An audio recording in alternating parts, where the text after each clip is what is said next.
तो आज हम बात करने वाले हैं एक ऐसी फसल की जिसे हम सुपर फसल भी कह सकते हैं।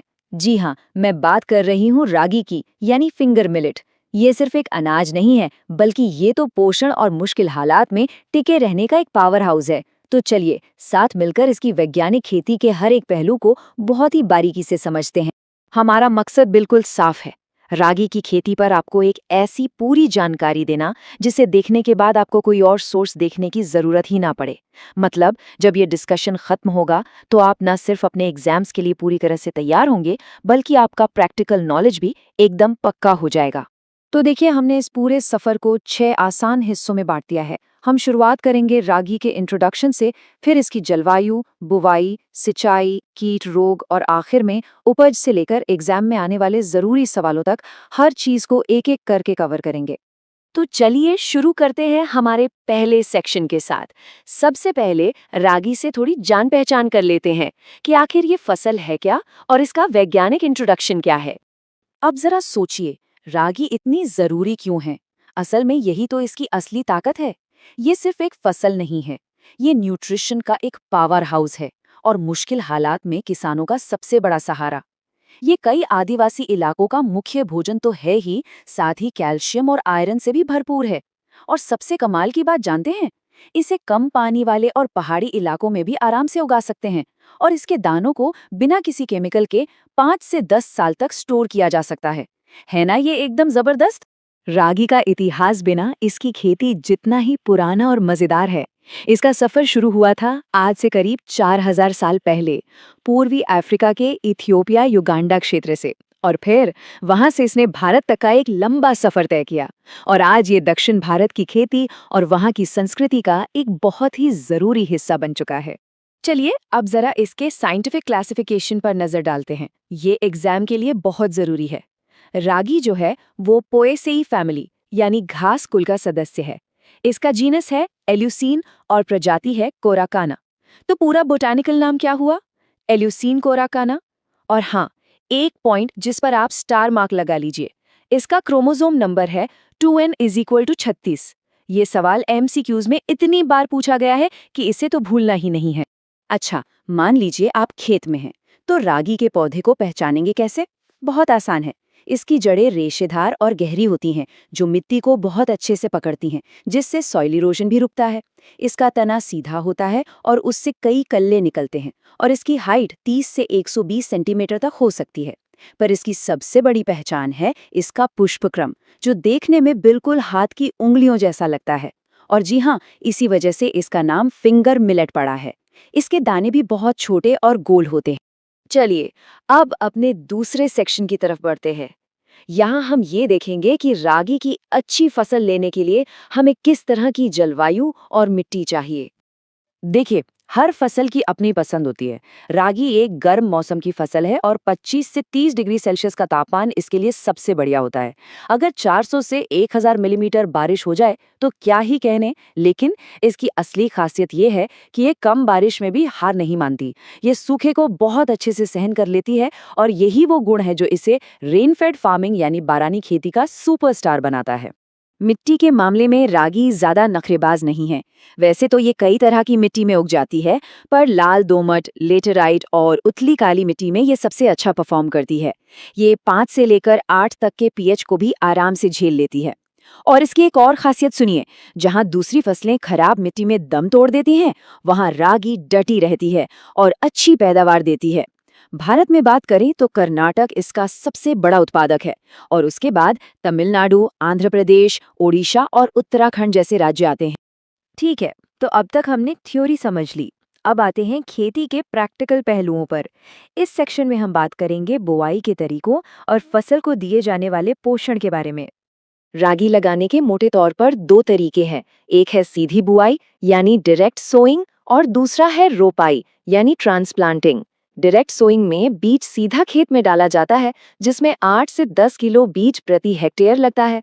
वहीं रोपाई में पहले नर्सरी में पौधे तैयार होते हैं, तो बीज की जरूरत लगभग आधी हो जाती है, सिर्फ 4 से 5 किलो। अब सवाल ये है कि बेहतर कौन सा है। देखिए, सीधी बुआई में खरपतवार कंट्रोल करना एक बड़ी चुनौती होती है, जबकि रोपाई में पौधों को एक हेड स्टार्ट मिल जाता है और खरपतवार मैनेजमेंट भी आसान हो जाता है। इसीलिए रोपाई वाली विधि से पैदावार भी अक्सर ज्यादा मिलती है। आइए रोपाई विधि को थोड़ा और डिटेल में समझते हैं, क्योंकि ये उपज बढ़ाने का एक पक्का तरीका है। सबसे पहले एक नर्सरी तैयार की जाती है, जहां बीजों को 20 से 25 दिन तक पाला जाता है। इसी बीच मुख्य खेत की अच्छी तरह जुताई करके उसे तैयार कर लिया जाता है। फिर इन छोटे छोटे पौधों को नर्सरी से निकालकर खेत में हर जगह पर 2-3 पौधे एक साथ लगा देते हैं। इस थोड़ी सी ज्यादा मेहनत का फल बहुत मीठा होता है। खेत में पौधे एक बराबर लगते हैं और खरपतवार कंट्रोल में रहते हैं, और नतीजा एक शानदार फसल। जैसे हमें अच्छे स्वास्थ्य के लिए एक बैलेंस्ड डाइट चाहिए, वैसे ही रागी को भी अच्छी पैदावार के लिए सही पोषण चाहिए। इसके लिए एनपीके की रेकमेंडेड डोज है 40 से 60 किलो नाइट्रोजन, 20 से 30 किलो फास्फोरस और 20 से 30 किलो पोटाश प्रति हेक्टेयर। इसे देने का तरीका भी बहुत जरूरी है। फास्फोरस और पोटाश की पूरी मात्रा और नाइट्रोजन की आधी मात्रा बुवाई के समय ही दे दी जाती है। इससे हम बेसल डोज कहते हैं। और बची हुई आधी नाइट्रोजन फसल की बढ़त के दौरान, यानी बुवाई के 25 से 30 दिन बाद दी जाती है। और हाँ, अगर आपको ये एक्सप्लेनेशन उपयोगी लग रही है तो फाउंडेशन एग्री क्लासेस को सब्सक्राइब करना न भूलें, ताकि आपको कृषि से जुड़ा ऐसा ही क्वालिटी कंटेंट मिलता रहे। तो हमने फसल को खाना तो दे दिया, अब वक्त है उसे दो सबसे बड़े दुश्मनों से बचाने का। एक है पानी की कमी और दूसरे हैं खरपतवार। तो चलिए देखते हैं कि इनका मैनेजमेंट कैसे करना है। देखिए, जैसे एक स्टूडेंट के लिए एग्जाम के दिन सबसे ज़रूरी होते हैं, ठीक वैसे ही रागी की फसल के लिए 3 स्टेजेस बहुत क्रिटिकल होती हैं। एक, जब कल्ले निकल रहे हों, दूसरी जब फूल आ रहे हों, और तीसरी जब दाना भर रहा हो। अगर इन ज़रूरी मौक़ों पर पानी की कमी हुई तो समझ लीजिए पैदावार का रिजल्ट बहुत खराब हो जाएगा। अब बात करते हैं खरपतवार की। फसल के शुरुआती 20 से 45 दिन सबसे नाजुक होते हैं, जब मोथा और सावा जैसे खरपतवार पौधे का सारा खाना चुरा लेते हैं। इसलिए बुवाई के 20 और 40 दिन बाद 2 बार हाथ से निराई गुड़ाई करना सबसे बेस्ट तरीका माना जाता है। तो अब हम अपनी फसल की यात्रा के लगभग आखिरी पड़ाव पर आ चुके हैं। यहाँ हम देखेंगे कि फसल को कीट और रोगों से कैसे बचाना है, और फिर अपनी मेहनत के फल को यानी फसल को कैसे काटना है। रागी की फसल पर कुछ कीट हमला कर सकते हैं, जैसे कि तना छेदक, शूट फ्लाई और एफिड्स। लेकिन इनसे भी एक बड़ा दुश्मन है, एक बीमारी जिसका नाम है ब्लास्ट। ये रागी की सबसे ज्यादा नुकसान पहुंचाने वाली बीमारी है, जो पत्तियों, गर्दन और बालियों कहीं भी अटैक कर सकती है। एग्जाम के लिए ये नाम याद रखना बहुत बहुत जरूरी है। इसके अलावा सर्कोस्पोरा लीफ स्पॉट और स्मट भी फसल को नुकसान पहुंचा सकते हैं। कटाई के लिए सही समय पहचानना बहुत जरूरी होता है। जब बालियां भूरी हो जाएं और दाने को दबाने पर वो सख्त लगे, तो समझ जाइए कि फसल कटाई के लिए तैयार है। कटाई के बाद दानों को अलग करने के लिए या तो डंडों से पीटा जाता है या फिर थ्रेशर का इस्तेमाल होता है। और आखिर में सबसे जरूरी काम, दानों को अच्छी तरह से सुखाना। एक बात हमेशा याद रखिएगा, अगर दानों को लंबे समय तक स्टोर करना है तो उनमें नमी की मात्रा 10 से 12% से ज्यादा बिल्कुल नहीं होनी चाहिए। तो सवाल ये है कि इतनी मेहनत का नतीजा क्या मिलता है? अगर खेती को सही वैज्ञानिक तरीके से किया जाए तो 1 हेक्टेयर जमीन से आराम से 15 से 25 क्विंटल तक रागी के दाने मिल सकते हैं। और इसकी सबसे अच्छी बात यह है कि मुश्किल हालातों में भी ये एक भरोसेमंद उपज दे जाती है। लीजिए, अब हम आ गए हैं अपने आखिरी और सबसे महत्वपूर्ण सेक्शन पर। यहाँ हम रागी के पोषण और एग्जाम में आने वाले सबसे जरूरी पॉइंट्स पर फोकस करेंगे।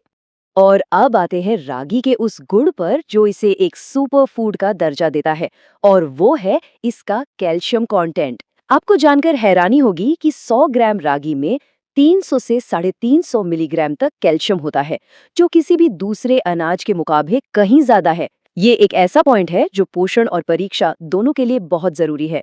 और हाँ, जिस तरह हम ये जरूरी जानकारी आप तक पहुंचा रहे हैं, उसी तरह और ज्यादा अपडेट्स के लिए आप हमें इंस्टाग्राम, टेलीग्राम, फेसबुक और व्हाट्सएप पर भी कनेक्ट कर सकते हैं। सारे लिंक्स आपको डिस्क्रिप्शन में दिए गए हैं। और एक अच्छी खबर, बहुत जल्द हमारा अपना ऐप भी लॉन्च होने वाला है, जिसमें आपको फ्री नोट्स, टेस्ट सीरीज और बहुत सारा क्वालिटी एग्रीकल्चरल कंटेंट मिलने वाला है। चलिए, एग्जाम में जाने से पहले एक फटाफट वाला रिवीजन हो जाए। तैयार? मेरे साथ दोहराइए। बोटैनिकल नाम Eleusine coracana, chromosome number 2n = 36, origin east Africa, पुष्पक्रम डिजिटेट स्पाइक्स, सबसे खतरनाक बीमारी ब्लास्ट। सबसे ज्यादा कौन सा मिनरल है? कैल्शियम। और सबसे अनोखा गुण? लंबी भंडारण क्षमता। बहुत बड़ी। तो ये थी रागी की वैज्ञानिक खेती की पूरी कहानी, इसके इंट्रोडक्शन से लेकर कटाई तक। और ये पूरी चर्चा हमें एक बड़े सवाल पर लाकर छोड़ती है। हम रागी के इन अनोखे गुणों का इस्तेमाल करके भविष्य में फूड और न्यूट्रिशनल सिक्योरिटी को कैसे और बेहतर बना सकते हैं? इस पर एक बार जरूर सोचिएगा। इस वीडियो को देखने के लिए धन्यवाद। सीखते रहिए, आगे बढ़ते रहिए और फाउंडेशन एग्री क्लासेस को सब्सक्राइब करना न भूलें, ताकि आपको कृषि से जुड़ा और भी उपयोगी व जानकारीपूर्ण कंटेंट मिलता रहे।